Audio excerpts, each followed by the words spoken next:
S Raju बिट्रा जी। धन्यवाद sir.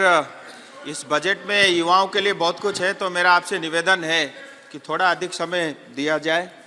सबसे पहले तो ये देश हित राष्ट्रहित बजट के लिए प्रधानमंत्री मोदी जी और माननीय वित्त मंत्री सीतारमन जी का मैं आभार प्रकट करता हूँ।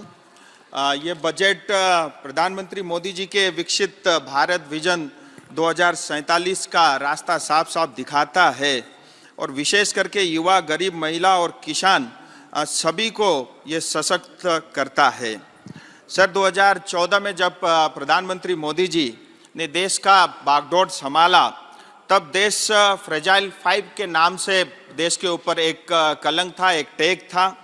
पॉलिसी पैरालिसिस से लेकर के हाई एनपीए से लेकर के हाई इन्फ्लेशन से लेकर के घोटाला, करप्शन और चरमराती अर्थव्यवस्था विरासत में मिली थी। लेकिन मोदी जी के विजन, नीति और नियत के कारण हम आज गर्व से ये कह सकते हैं कि दुनिया में सबसे बड़ा और तेजी से आगे बढ़ता हुआ अर्थव्यवस्था भारत बना है। और फ्रेजाइल 5 के बदले आज जो है ब्राइट स्पॉट के रूप में भारत जाना जाता है। जबकि इसी दौरान कोविड की महामारी का सामना भी करना पड़ा, यूक्रेन और रशिया के बीच में युद्ध हो या अनेक ग्लोबल डिस्टर्बेंसेस भी इस दौरान में रहे।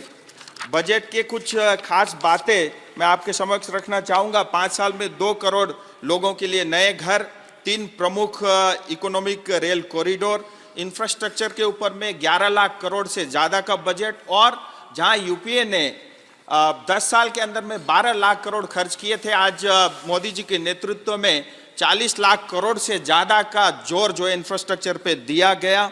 डिफेंस सेक्टर में भी बजट बढ़ा करके जीडीपी का 3.4% किया है। 44,000 वंदे भारत जैसे जो है रेल के कोचेस बनेंगे। आयुष्मान भारत कार्ड अब आंगनबाड़ी और आशा वर्कर को भी मिलना शुरू होगा। और विशेष करके युवाओं को ध्यान में रखते हुए स्टार्टअप में भी 1 साल की अतिरिक्त छूट दी गई है। और फिजिकल इंफ्रास्ट्रक्चर के ऊपर में बहुत ध्यान दिया गया। जहाँ कोविड के समय पूरी दुनिया प्रिंटिंग मशीन लेकर के पैसे छाप रही थी, कैश बांट रही थी, वहीं भारत जो है फिजिकल इंफ्रास्ट्रक्चर पे जोर दे रहा था और इसके कारण जो है अनेक नए जॉब क्रिएट हुए और बहुत सारे सेक्टरों को फायदा हुआ है। हमारी सरकार ने 34 लाख करोड़ से ज़्यादा का रकम डीबीटी के माध्यम से प्रदान किया और इसके कारण 2,75,000 करोड़ से ज़्यादा के पैसे गलत हाथों में जाने से बचे हैं। फेक बेनिफिशियरीज हटे हैं, मिडल मैन सिस्टम बंद हुआ है, कट मनी सिस्टम बंद हुआ है। पश्चिम बंगाल की दीदी बोल रही थी, मैं एक एग्जाम्पल के माध्यम से बताना चाहूँगा। जहाँ एक तरफ भारत का जीडीपी का 30% जो है बंगाल से आता था, आज 3% से कम रह गया है। इन्वेस्टमेंट नहीं आ रहा है, युवा बेरोजगार है। और 2011 में जहाँ सीपीएम 1,90,000 करोड़ का कर्ज छोड़कर गई थी, आज 2023 के अंदर में 6.5 लाख करोड़ से ज़्यादा का कर्ज जो है पश्चिम बंगाल के ऊपर में, यानी हर एक पश्चिम बंगाली के ऊपर में जो है 60,000 से ज़्यादा का जो है कर्ज है।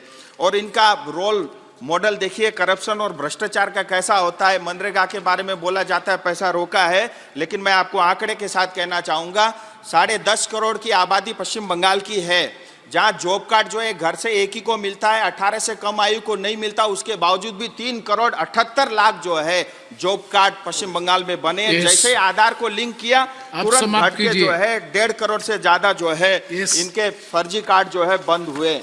सर मैं दार्जिलिंग की बात रखना चाहूंगा और अपनी मातृभाषा नेपाली में रखना चाहूंगा। दार्जिलिंग पहाड़ तराई डुवर्स का जनताले धेरै लामो समयदेखि गोर्खाल्यान्ड रूपमा एउटा छुट्टै प्रशासनिक इकाइको माग गर्दै आएको छ। यसको कारणले गर्दा विगतमा थुप्रै आन्दोलनहरू भए। 1986-88 को आन्दोलनले त्यसको फलस्वरूप दार्जिलिङ पर्वतीय परिषदको गठन भयो। 2017 देखि 11 को आन्दोलनले जीटीए को स्थापना भयो।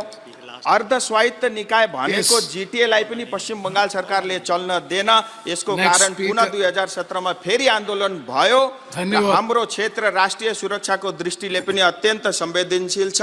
हाम्रो क्षेत्रसँग 4 वटा राष्ट्रहरू बंगलादेश, नेपाल, भुटान र नजिकै चाइनाको सीमाना पनि जोडिएको छ।